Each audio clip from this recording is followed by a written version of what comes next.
Welcome to a 5 series special release on issues in the lighting industry with Get a Grip on Lighting. On today's show, we have Kate Hickcox of Pacific Northwest National Laboratory, that's PNNL, and Aaron Smith of FineLight. And we are going to be talking about sustainability in lighting. All of a sudden, out of nowhere, comes sustainability all the time. We hear it all the time now. And I think it's a very important topic, and we're going to discuss it with these two in depth. Kate Hickcox is, like I said, with PNNL. She's been on Restoring Darkness before, and Aaron Smith is with FineLight. Greg, can you tell us a little bit before we start about our sponsor, Cooper Lighting Solutions? That's cooperlighting.com, COOPERLIGHTING.com. Yeah, to relate to the topic we're talking today, sustainability, they've introduced a new way to manufacture lighting products using 3D printing technology. It's their Shaper Prentilux, which allows for bespoke, distinctive designs that meet the aesthetics and performance needs of a designer's vision. And it's available in numerous shapes, sizes, colors, textures. The Shaper Prentilux custom shades are manufactured quickly. They reduce the carbon footprint, and they can be recycled at the end of life, which is an important topic we're going to discuss more today. So visit cooperlighting.com to learn more. Yeah, thanks to the good folks at Cooper Lighting who are, and if you're listening, you could be listening to this on Cooper Lighting social media.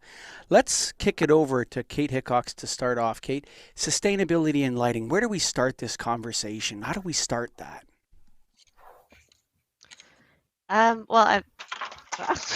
Sorry. I start by blowing up my desk. Yeah, I mean, there's a lot of different directions that you can go in. I think I'm glad Aaron and I could be here today together because we've over the past year spent a lot of time talking about different aspects of sustainability. So I think I've been doing a lot of work looking at reporting and transparency processes. So how do you streamline that process around getting the information that you need about embodied carbon or operational carbon for decarbonizing in the lighting industry? And there's also, circularity and design for disassembly. There's so many different ways that you could go. And people are looking at all of those topics in depth. I mean, definitely the embodied carbon issue is pretty hot today. There's a lot of energy going into talking about decarbonizing and understanding more about what that means and what the different impacts are and how you can understand what your impacts are. Aaron, how do you want to start off the conversation here? Yeah, I think it's important to understand kind of the three, major aspects that people are looking at when it comes to sustainability. The first one is wellness of products. So what types of materials are going into making those products? That's probably one of the first pieces. The next one is the environmental health. So looking at, when you're producing a product, how much energy is going into the production of that product, both on the, say, the embodied carbon side, so all that manufacturing that goes into it, and then on the operation side, so how efficient are you able to make those fixtures, and then how long can you keep those fixtures in the built environment and making sure that their useful life is pretty much as long as possible. And then the third aspect is just equity. How are you as a company, making sure that the people who make your products are being taken care of, and that you're, providing the best opportunity within your company for people. So I'd say those are kind of the three kind of most important pieces to the puzzle there. It's a great way to start, I think. Yeah, so one thing that sticks out to me too is just the word sustainability altogether. I don't know that it's ever really clear on what people mean by it, and here I had to look it up just to read it out. It consists of fulfilling the needs of current generations without compromising the needs of future generations, while ensuring a balance between economic growth, environmental care, and social well-being. So a lot of what you said, but I think what's happened in the lighting industry is companies say sustainability, they mean energy savings. Like we always know it's going to save energy and it's going to last longer and all that stuff. So it's sustainable. But that's not what we're talking here. And when did this come to light, and light pun intended, in terms of the lighting industry? When did they start actually get manufacturers thinking about it or getting into it, or are enough doing it? I know there's a lot of questions there, but to me, it doesn't really seem that. So I don't know who wants to take that, Aaron, maybe. Yeah, Aaron. Yeah, I mean, I'll start.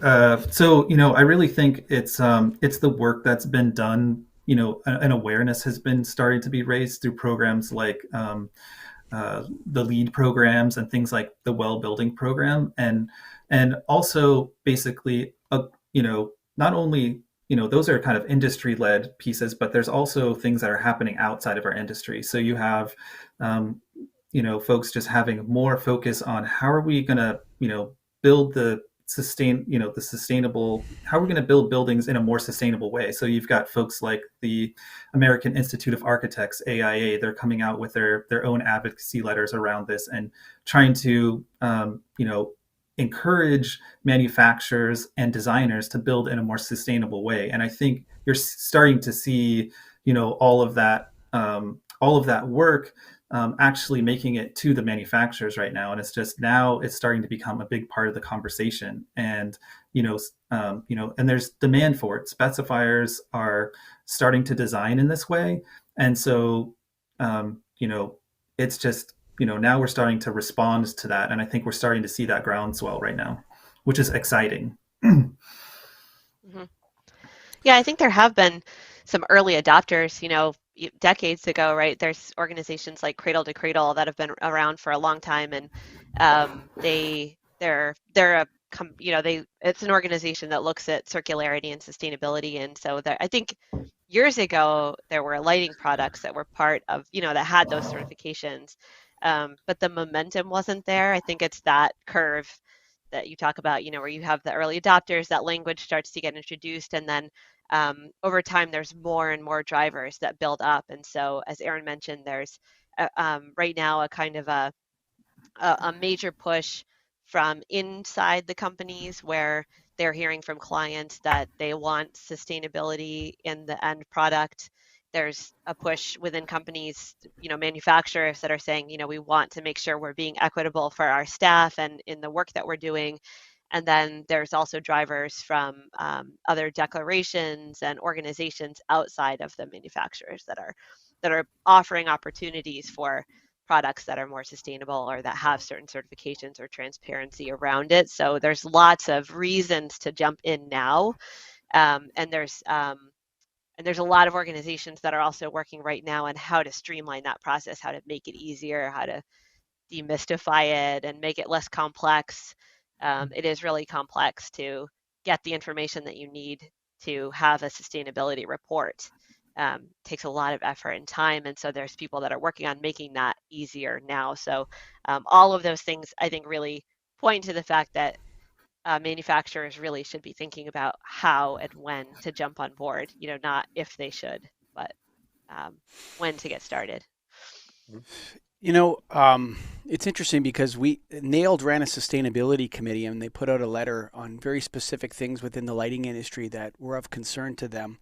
And, after reflecting on that, I have a question for you guys. I'm not going to get into that letter because you can find that, out there. It's on Edison Report and all the great news outlets in the lighting industry, and you can look it up and read it. But is sustainability rather thought of as a perpetual goal? Like if we look at, 20 years ago, CFLs were symbols of sustainability in the lighting industry. That's changed. Now we want mercury out, right? And then, flat panel LEDs became a symbol of sustainability till people realized that, while we've increased the life of the light source, we've compromised the life cycle, which is what Aaron mentioned earlier on, that the life cycle is significantly shortened. And now we have fixtures that have 10-year life cycles or 5-year life cycles or 15-year rather than 40-year life cycles. And they're not repairable in the field and so on and so forth. So there's all sorts of really at the user end. But, Aaron or Kate, and, whoever wants to take this, should we step back, add a dose of humility and say sustainability is going to be a perpetual goal that is always going to be pushed further and further in front of us? The closer we get to it, the further it gets away. Aaron, you're shaking your head. I'm going to throw it right over to you. You're nodding yes.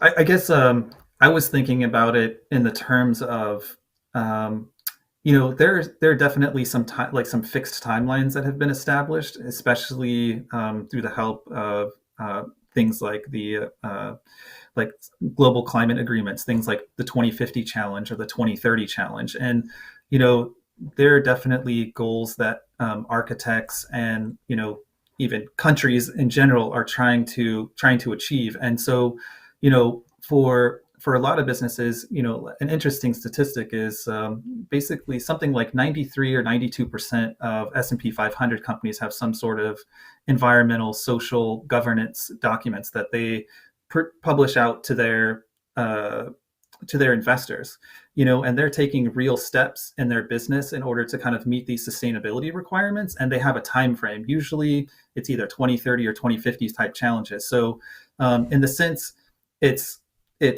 moving towards reaching those goals by that time frame. So it's not necessarily perpetual, but it's really a concerted effort to try to meet these really hard goals to that 2050. So trying to be carbon neutral by 2050 in most cases is some of the things that folks are looking to do. And you're seeing that come through, all the way from the very top level down through how these companies are starting to build buildings and think about sustainability and how they're going to reach those goals. Kate? Yeah, I'll add on that.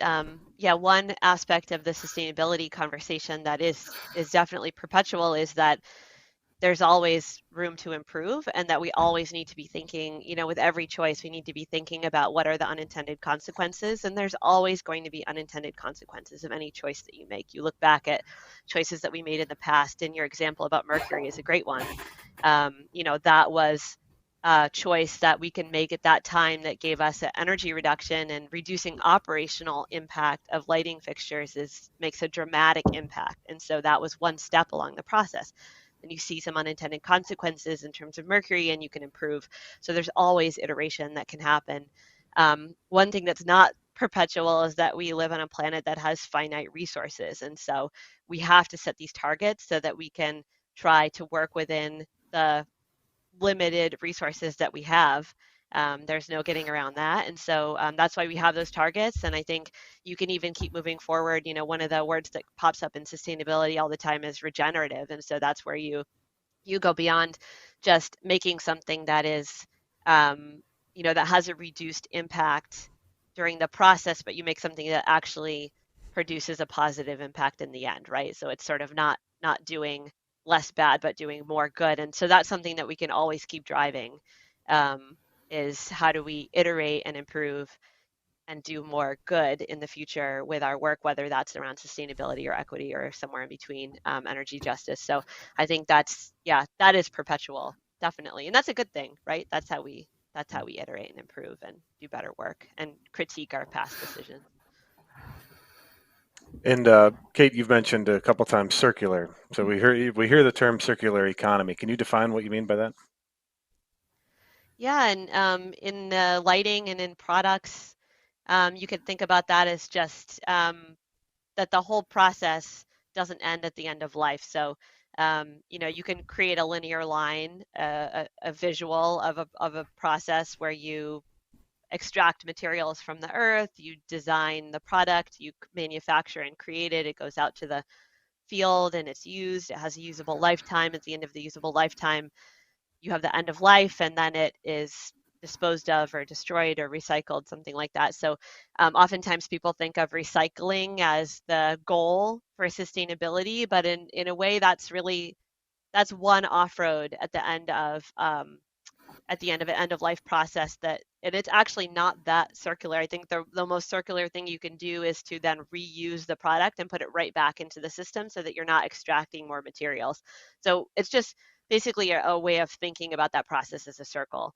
And when you're in any step of that process, you can be thinking of your relationship to that whole process. So when you're thinking about doing an install, or from a manufacturer point of view, you can think about reducing the operational energy use over time, but you can also think about ways that you can create a product that gets taken apart so that parts of it can be recycled, parts of it can get put right back into reuse. So you don't have to make a new housing, you don't have to make a new lens. You can clean or reuse what's been already in production and put it out again with less manufacturing time and less embodied carbon and less production to get it out there. So the key is really keeping materials in use for as long as possible, and that goes for the actual finished product and the components and materials as well. Very good. Thank you. Yeah. And so the next question is, and you can't say lighting, I don't think, but is there a product or industry that's done a good job of this? To say an example, I know lighting potentially can get there, but I don't think it is. So is there one that you guys know of that's done really good that we could mimic ourselves after? Crickets. Yeah, I mean, well, Maybe. the automotive industry comes to mind, and I don't know a lot about this, but I just know that, I've read a lot of papers on circularity and on this process called design for disassembly, which is just one of many approaches that you can take in the design process to think about those end-of-life strategies and how you can prepare a product to have better options at the end of life. And the automotive industry is often referenced in those papers. So someone might go and look into that. I don't have any really specific examples, but I'll throw it over to Aaron. Maybe you know of something. Yeah. Well, I think that there's also things like, there's industries that are taking steps to be more circular.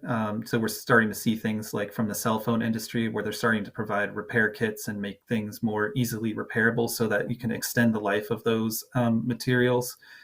Even take back programs where they can take back those types of products and then reintroduce them into the market to, maybe at a lower cost, but also, maybe with even some upgrades to it so that it's applicable for the next person who buys the phone. So we're starting to see definitely more examples of that. And I think, this is, a great area of innovation that, we really need to start thinking about is how do we not only, look at it from the product side, but also, from holistically from a, new business model side. So some of these things, like you guys are saying, are just being kind of conceived in the lighting industry, and that's kind of the really exciting part.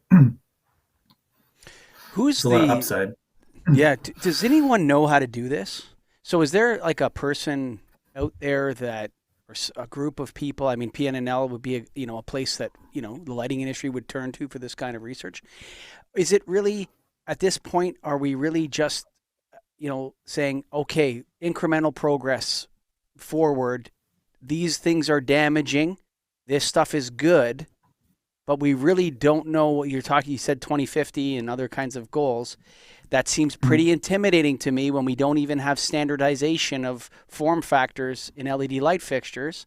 I remember just looking at the NILD's letter, standardized components before they go to market. Good idea, right? If you want to make them repairable in the future, remove IP from stupid things like mechanical form factors so other people can make that fixture, that component in that form factor, it can be replaced. But it seems somewhat intimidating. Does PNNL have a sustainability guru? Or Aaron, do you know somebody that is the yogi or the Yoda or whatever of sustainability, knows everything, or she knows everything? I'll throw it over to Aaron. I don't know if Aaron, go ahead.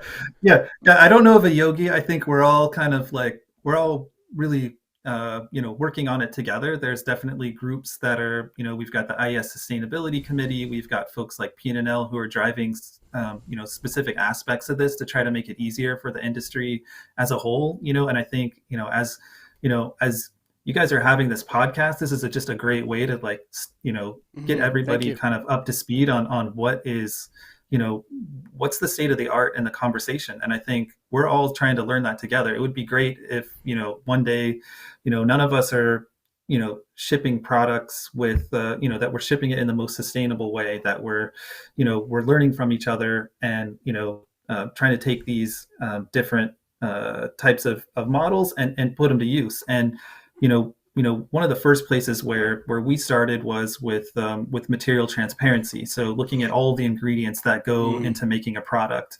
whether or not the ingredients are good or bad, you basically try to figure out what is everything that's in your product so that you can start making informed decisions about how to try to make them better. And I think, if I was going to start, recommend starting anywhere, it would be with that, because that's really the first step. And a lot of the things, the way that we think about products is different from a sustainability standpoint. Like, I was very surprised that, we start looking at products, you start thinking about, like, what's the weight of those materials? How much of that type of material is going into making that product, and how much of an impact does it have on it? So you start thinking about that in a different way, and then you're like, okay, we found this hot spot, so we need to address that in our product design. So now we can start, not only can we address it in new products, but we can go back and say, is there a way to kind of change that in our older product design? So that whole discovery process is like, I think, the first step and key. And that's kind of where a lot of the knowledge starts to happening, and that's how we kind of become gurus together, because we can share those experiences out in forums like this, and it's great.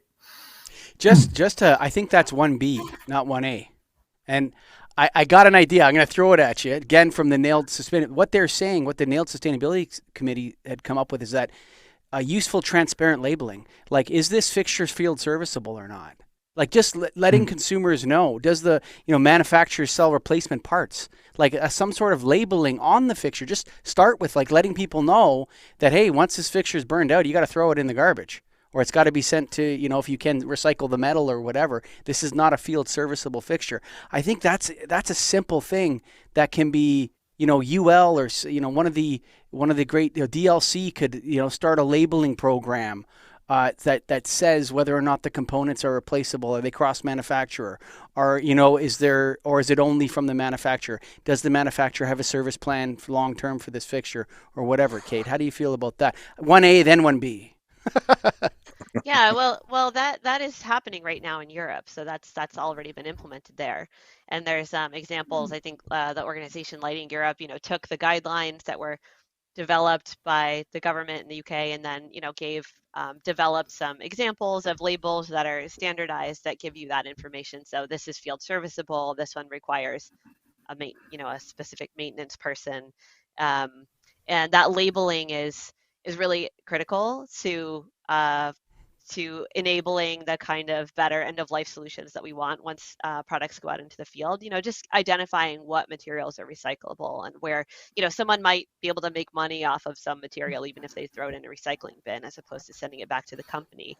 But a key, and I think, you're kind of looking for a guru. This isn't really the guru, but a really an interesting business opportunity that we've seen more. There's a few lighting companies that are working with this model, and some other independent companies that are doing that, is that whole sort of lighting as a service, energy as a service model. So there's a lot of benefits to that kind of model, because it allows of course, the contract can be different depending on how you set it up, but essentially it would be an organization might want to buy their lighting through that model, because they're just buying the energy, they're buying the service and not the actual components. So sometimes there's a reduced upfront cost, and then the organization that sells them that energy service can provide maintenance and even end-of-life take-back programs. So they're providing the lighting and not the luminaire.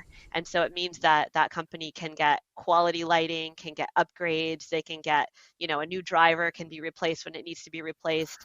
And that organization can then take back the luminaire and then put it right back into manufacturing. And so they save energy and time and money, and the company that is buying the lighting can save energy and time and money. And those types of businesses do exist in the US. It's just not as big of a market. But that's really something to look into, because it really supports. So Lux as a service, or lumens economy as a service, lighting as a service. It's often I'm heavily involved in lamp recycling, light bulb waste, mercury light recycling, and I happen to know a lot about that unique little shriveled part of the market, right? Of the larger end of life batteries, lamps, smoke detectors. I know a lot about that, and I'll tell you something. What I've observed with nobody wants garbage. Like when you say, like, oh, lighting as a service or whatever, you still end up with garbage, and there's no way around it. And I've often said to players like the Ontario Recycling Council, they've changed their name recently, and I spoke to some people at the Ministry of Environment in Ontario, and I said, extended producer responsibility or involving those who sell lights can only get you so far. And we see that in Europe, right? Where they got to 50% or 60% take back on batteries and lamps with EPR.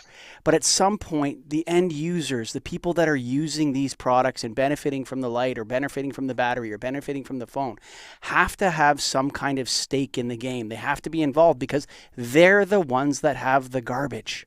Like at the end of the day, I know nobody wants to call it garbage, but people would call my old BlackBerry garbage. I still use it, so I must be super sustainability, man. It's 10 years old now, but there's a garbage issue, and everybody kind of turns away from it. But at the end of the day, there's piles of garbage, and the industry is headed towards a massive pile, lighting industry, a massive pile of electronic LED garbage in the next 5 to 10 years. Massive. It's all going to have to be replaced. There's no replaceable components. We don't even know how to fix them. It's not worth fixing them. It's not even worth trying. So how do we deal with garbage better? My proposal always, and I get laughed out of the room every time, is say, let's make a deposit system. Let's make a deposit system. I mean, people drive around my town at night picking beer cans out of people's recycling, not the Coke cans, only the beer cans, because the beer cans get them 5 cents. But the Coke cans don't. It's exactly the same can. It's made of the same material, but they drive around at night. And I look at that and I say, why can't we have some kind of deposit system on fluorescents? Now fluorescents are largely going to be gone soon on their own, but on LED light fixtures where if it goes back to a place where somebody knows how to recycle it, somebody gets some cash. Like, let's pay it. I mean, if you can't get it done by, goodwill, pay. Let's pay to get it done. How come that's I never hear anyone talking about that. Is it possible? Is it feasible? Am I crazy? Let's go to Aaron first and then over to Kate. Yeah. I don't think it's a crazy idea. And I agree with you. I think the garbage is definitely an issue. We don't necessarily talk about it as much. I know, and other industries are doing it. So, I mean, this is a personal example. So, I'm getting my driveway redone, and the cement is going to be taken out of the driveway, and they take that cement back. They don't send it to a landfill. They send it back for recycling, and they do get a little bit amount of money and apply it back to the project. To the people who are doing it on the project. And I know that there are also other examples of electrical contractors that whenever they do a job and they're dismantling the job, that they separate all the materials out. So they're separating the copper, the aluminum, the steel into different bins. And then the cost of that recycling that they get also can be put back into the project and help reduce the cost of the project, at the end of life. So I definitely think that there are mechanisms. I'm not sure like every contractor is necessarily aware of that, but talking about how we can leverage a new process to make sure that those materials get recycled. I mean, I think it's a good idea. Not only that, but how can we use these recycled materials or these materials that come out of buildings directly back into the fixture? So can we build our fixtures that have more recycled content, like the aluminum has? Instead of being virgin aluminum, maybe it has 75% recycled content, steel that has above 50% recycled content. These are kind of the state-of-the-art things that we're starting to look into. And then, as more people start asking for that material, hopefully it will help, drive the industry to make that more of a standard as opposed to a special request type of thing. And I think that all of those things together help alleviate some of these, some of these garbage issues. But the other thing too, one other thing is, how about a program where, it should be easy for the end user to recycle these things. So there's companies like TerraCycle where you can partner with them and send your products back to them, and they'll make sure that it gets separated and recycled too. So there's a lot of different ways, but we're starting to think of it on the commercial scale, and this is definitely a big area of innovation, full of opportunity in this area. And also, if you're in Ontario, you can also contact Waste Diversion. I happen to know the owner, Kate. No, I was just agreeing. I was just agreeing with Aaron. So I'm going to throw something, back at you with that. When you're talking about those electrical contractors dismantling those fixtures, those are all legacy light fixtures. I mean, metal halide light fixtures or HPS light fixtures had, 1,000-watt metal halide. It's got $3 worth of scrap copper in it. Number 2 grade scrap copper. It goes right back into thing. Is melting fixtures down, melting metals down into their core metals, because there's a lot of energy that goes into that. Okay, so when we're smelting, when foundries use a lot of electricity and natural gas. Okay, let's not kid ourselves. And a lot of them use coal actually as well. That kind of coking coal to get those fires really hot. Are we considering that sustainable? So, for example, if something is sent back to a metal recycler, separated and melted down into its core components, we're considering that a sustainable practice at this point, Kate Hickcox? Yeah, I'd say there's you can find a couple different examples of papers that talk about this, but there's this idea of the waste hierarchy. So the top of the goal that you want when you're thinking about waste at the end of life of a product is the number one is to just use less. Don't use as much, don't specify as much, don't have as much material, just don't use it if you can. That's number one. Then after that, you want to try to reuse the materials or remanufacture the materials. So that's the kind of in this idea of the take back program, or like if you can tie it into like lighting as a service or something. If there's the pathway is the big question, right? We don't know what those pathways are. We don't know how we can make that more efficient. I think as Aaron said, it's a huge opportunity, but the pathways to reusing and remanufacturing would be really key. Because that's where you don't have to smelt it or take, you maybe change the finish, you maybe fix it up. But like essentially, in a luminaire, the difference between a luminaire and a bulb or a lamp is that there's a lot more material around the electronic components that can be reused or can be remanufactured. So that's the next step. And then after that, you want to recycle. That's when you're like, throwing it into a recycling bin, or, trying to separate materials so that the acrylics can go here and the plastics can go here. You want to make sure the luminaires are able to be separated so they can be recycled. And then at the bottom, you'd have like shredding or recovery, where it's like burned or shredded or something for that kind of recycling process. So it's way down at the bottom, but it's still, all of those are good. All of those are better than it just going to a landfill.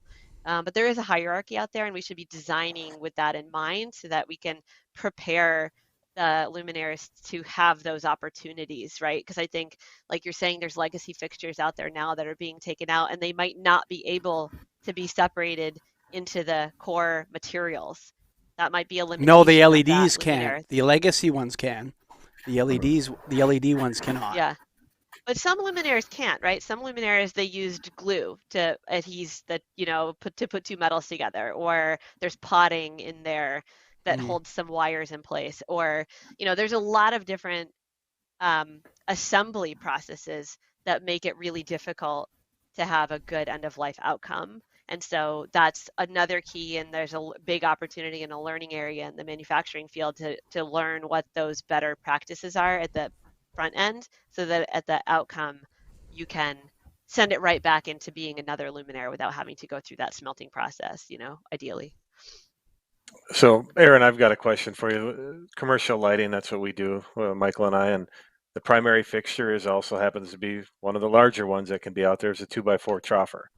Now, the flat panels or center baskets are the most common. We know of LED right now. I get the flat panels, tight and tough to deal with, but why is it so hard to make a purpose-built LED fixture serviceable? Like, to me, I open it up and there's LED strips going down.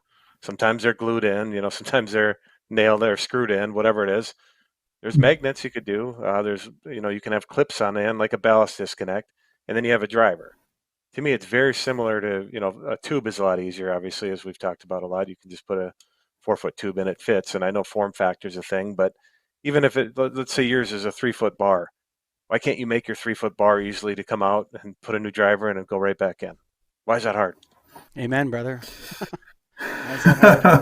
Yeah, Fine Light's been thinking about this for a long time. All of our fixtures are serviceable, but we're thinking about that, at the beginning of the design process. And I think, people just need to be aware about how important it is to think about how they're constructing the fixture so that you can make it capable of being serviceable at the end of life.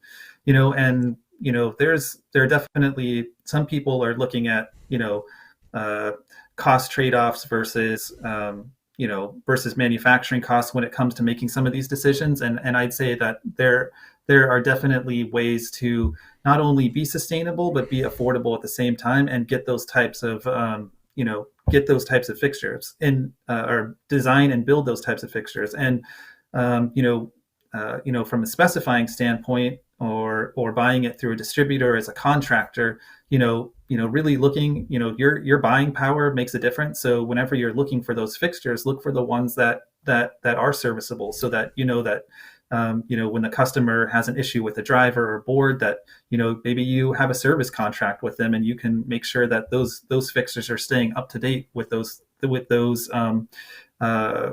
products. So there's probably a whole industry around contractors and distributors being able to help those businesses that want sustainable products in their buildings, keep them upgraded. So I would say it's a real buying choice. Use your wallet to make that sustainable choice.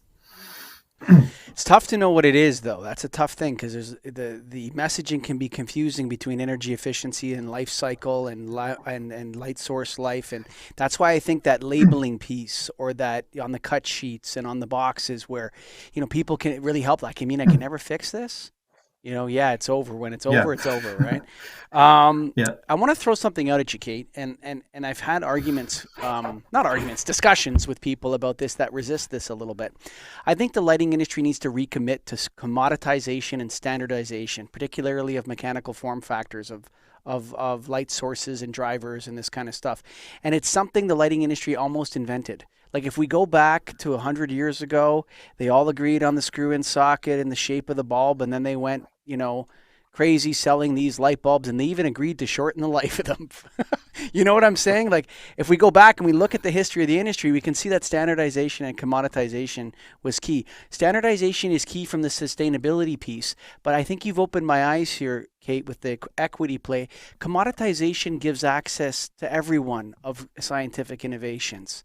And so I know Fine Light probably doesn't want to hear we're going to make you a commodity, Fine Light, but there's something to commoditization. If everyone had to reinvent the 10-foot piece of EMT conduit, half-inch conduit, you'd never get a building built. It would take forever if you were constantly reinventing this stuff.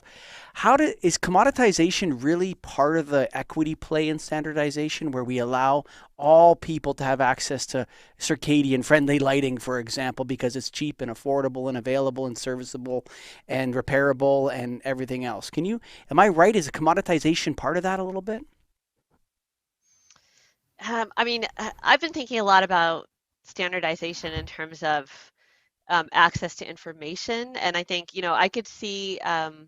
I think that there's a real key to standardizing certain aspects of how luminaires are built and put together in order to support that maintenance over time piece. I don't know if I'm really answering your question, but I think that I could see a pathway to there being a kind of a standardized approach around how luminaires could be maintained over time, like that there's a certain type of like snap fit that could be used, or even just this idea of like using the same screw type, so that there's like 2 screw types, and so if someone goes up to the ceiling and they're going to try to replace something, they don't have to like go and call and get the new weird driver to like get that screw out, so that it's actually possible. It makes it possible to do that. So I think that there's a lot of benefit to that standardizing around how we communicate about the lifetime of the fixture and what opportunities there are for modification, and then that kind of standardization, I think, can help bring prices down. It's been shown to do that in some cases. I don't know. Yeah, really standardization commoditizes something. Standardization, what the goal of standardization is to turn something into a commodity. And when we turn something into a commodity, what we mean is we make it very widely available and cheap for everyone, right? And that gives people access to, easy access for low-income people to have the same quality of light as rich people have.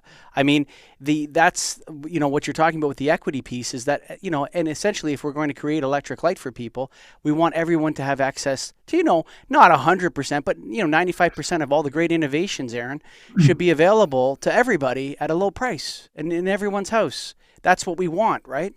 Am I wrong? Am I right? I don't know. Aaron, No, I'll give you a shot at it. No, I'd like I see what you're saying, and I definitely I don't disagree. I think we want to be able to provide those sustainable innovations at an affordable price for everybody. And right now we're not necessarily there's a lot of innovation that still needs to be done in order to get us there. So like you were saying, standardizing the label so that we can show the servicing, that's a great way to commoditize maintenance, and making it easy for people to understand whether making it easy to have them have an informed decision, so they know that they're getting that sustainable product in their house. We see there's a lot of aspects of commercial lighting that require special attention to kind of the details of things. And in some cases, you want to make sure that if you have some of these complex projects and you're putting in lighting in those projects, you want to work with a trusted partner who are meeting those sustainability aspects that are important for your design. And I think that's where we can leverage that commoditization. And if we're doing it as an industry, you would start to see more materials that are made of recycled content, less waste going to the landfills, more ways to give access to people to recycle those products at end of life, and just basically upping our game and lowering our carbon footprint when it comes to providing healthy and high quality lighting in all the spaces that we live, not only in our homes, but also, in the places that we live and work, not only inside, but outside as well. So that's how I think about the commoditization side of it. I'm going to add just a little piece to that for everyone, right? For everyone, for everyone. Example. Yes, absolutely. Yes. Yep. No doubt. So I've got kind of my last question. It's great where we're striving to get to and doing all this, but we are where we are right now. All right. So we have purpose-built LED fixtures we have to get rid of. We have flat panels we have to get rid of. What do we do with those right now as a lighting distributor? A customer says replace 50 flat panels and get rid of the other 50. What should I do with those 50? Throw them away? What do we do with them? There might not be an answer. They're garbage. Yeah. It's garbage. Nobody wants to deal with garbage. That's the problem, Greg. It's garbage. So what do you do? Tough. Do you recycle it? Do you throw it away? Yeah. I think you try to recycle it. If those fixtures can be disassembled into their constituent parts, then try to recycle as much of it as possible, especially the ability to and this is the challenge, is some fixtures are not made to be disassembled today, and it's trying to move more of the market over to that, disassembly process. So the first thing is that if you're taking out fixtures that aren't recyclable, don't put in fixtures that also are not recyclable. Like, make that decision up front to put those serviceable fixtures back in. That would be like the first step. Like, try to change the process. Try to change your way of designing and specifying going forward. But try to do the due diligence that you can to recycle those. Some folks may require a specialized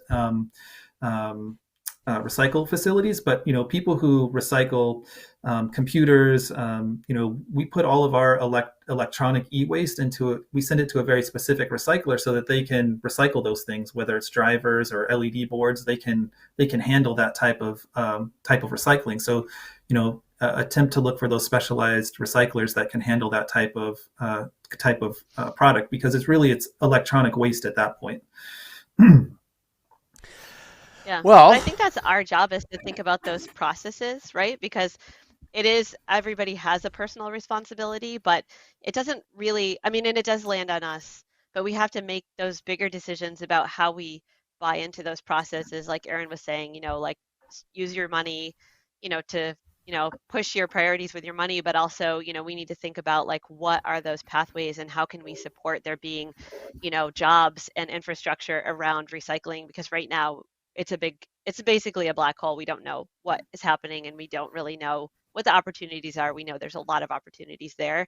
And once those pathways are in place, it's easier, right? Right now, it falls on you to take those 50 fixtures and figure out what to do with it. And that's not the most efficient way to do it. So we're thinking about and what then those pathways are. as an industry, I think we can innovate by thinking about like what are those recyclers nationwide that are going to take back those flat panels. Some of the industry groups could help develop a list that just helps facilitate that recycling process. This is the state of the art where we're at today. These recyclers do these types of things. Think about diverting that material to those particular recyclers. Those are kind of big ideas that we can all work together on.